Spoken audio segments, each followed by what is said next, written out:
No nosso encontro de hoje, vamos progredir com o estudo da consciência nos aspectos que nos dizem respeito a cada um de nós de forma individual. Vamos começar então lembrando que a vida é um presente que nós ganhamos de nossos ancestrais, conforme é lembrado nessa frase irônica do escritor britânico Guy Bellamy, né, que diz que a vida é uma doença sexualmente transmitida. No mundo moderno, ela também pode ser transmitida em laboratório, mas o fato é que nós temos esse privilégio de estar nesse mundo.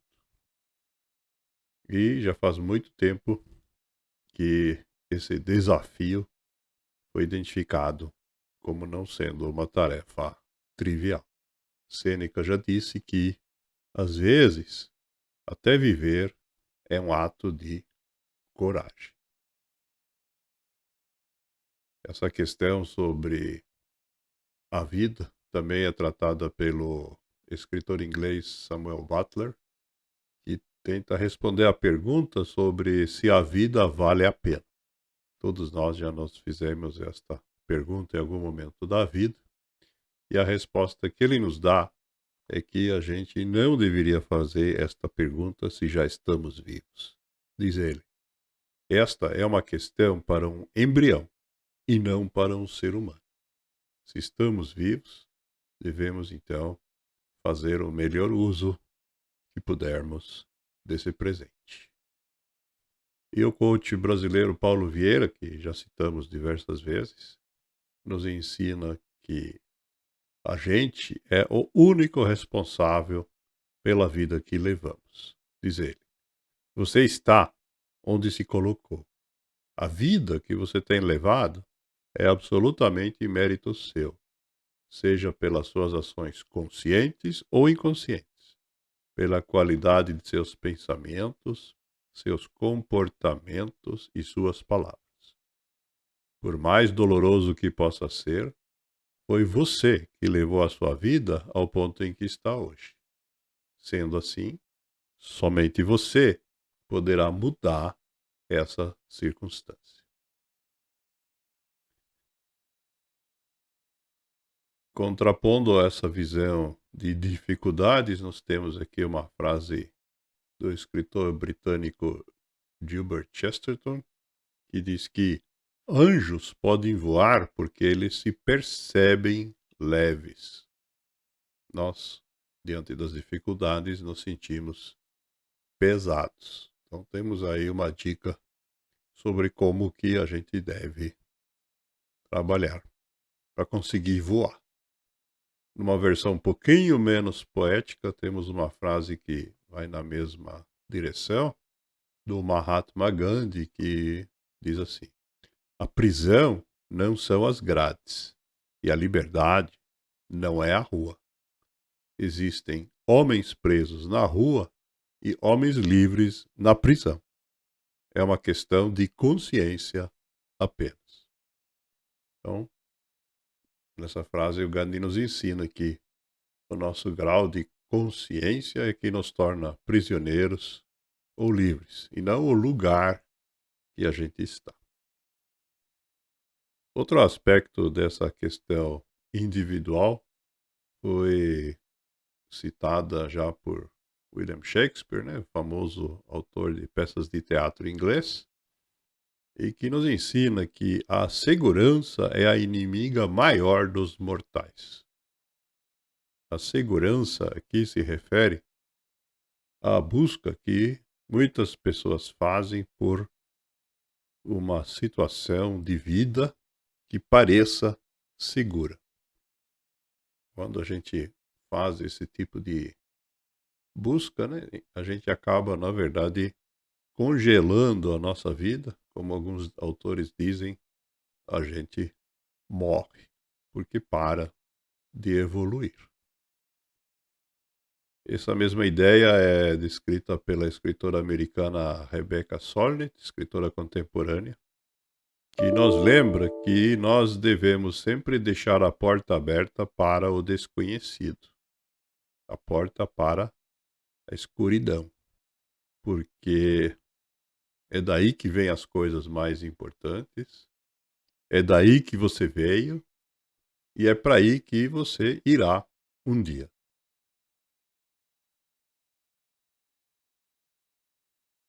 A escritora Raquel Evans nos lembra ainda, né, que a nossa interpretação do que acontece só pode ser tão infalível quanto a gente. Né? Como nós sabemos que nenhum ser humano é infalível, precisamos então, como diz ela, é sempre bom ter em mente, né, que a nossa interpretação da realidade é um conjunto de pensamentos que nós devemos sempre lembrar que ele é falível. Outro aspecto relacionado à questão de consciência diz respeito à visão de mundo que a gente elabora através desses pensamentos e que o educador americano Lawrence Peter resumiu nessa frase, talvez um tanto irônica. Diz ele que a meia-idade é quando você para de criticar os mais velhos e começa a criticar os mais novos.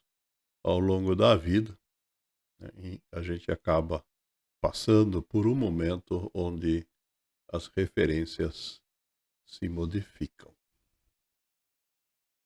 E, como diz uma canção do Gabriel Pensador, seja lá como for, né, em que idade, se na meia, ou 3/4 ou 1/4, devemos abrir mais os olhos antes de fechar o caixão.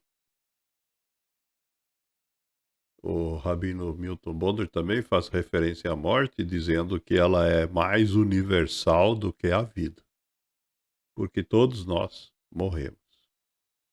Mas nem todas as pessoas vivem no sentido de extrair da vida o máximo possível. E para que a gente consiga isso, né, nós precisamos ter consciência, como diz o Stephen Covey, consultor americano também já citado várias vezes, que na vida existem 3 constantes: a mudança, a escolha e os princípios. A mudança nós já descrevemos aí como sendo o oposto da segurança, na frase do Shakespeare. E nós estamos agregando aqui então a escolha e os princípios.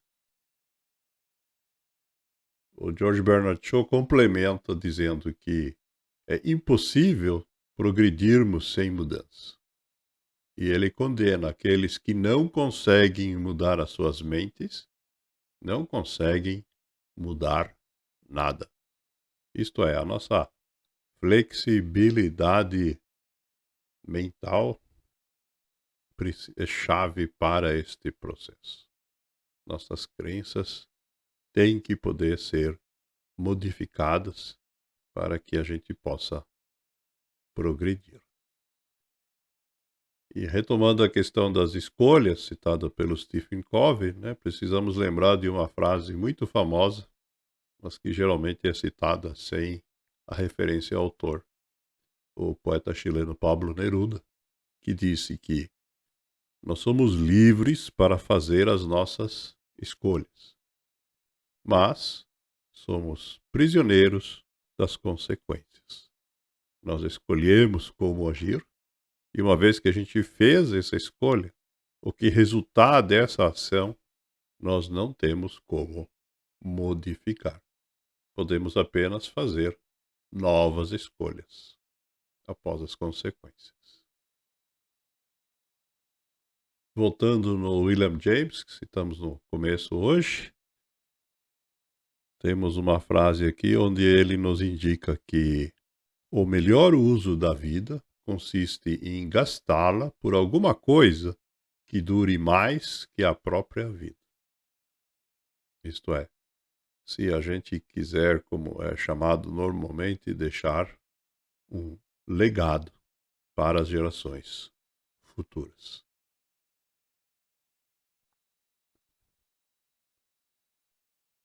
Ainda nessa questão da consciência individual, nós temos aqui uma frase do engenheiro Nikola Tesla, também já citado diversas vezes, que nos lembra da nossa falibilidade.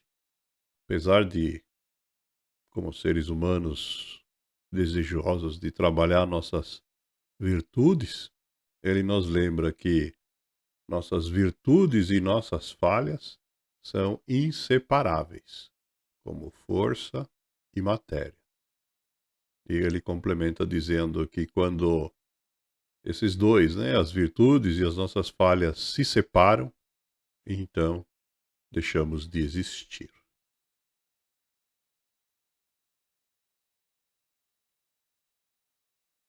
Resumindo, então, temos essa frase aqui do Gandhi, mais uma do Gandhi, que diz que se a nossa alma, isto é, o nosso lado espiritual, está feliz, então a prosperidade cresce, a saúde melhora, as amizades aumentam e o mundo fica de bem com a gente. Mas ele complementa aí, deixando uma lição, que o mundo exterior, da forma como nós o enxergamos, reflete o nosso universo interior.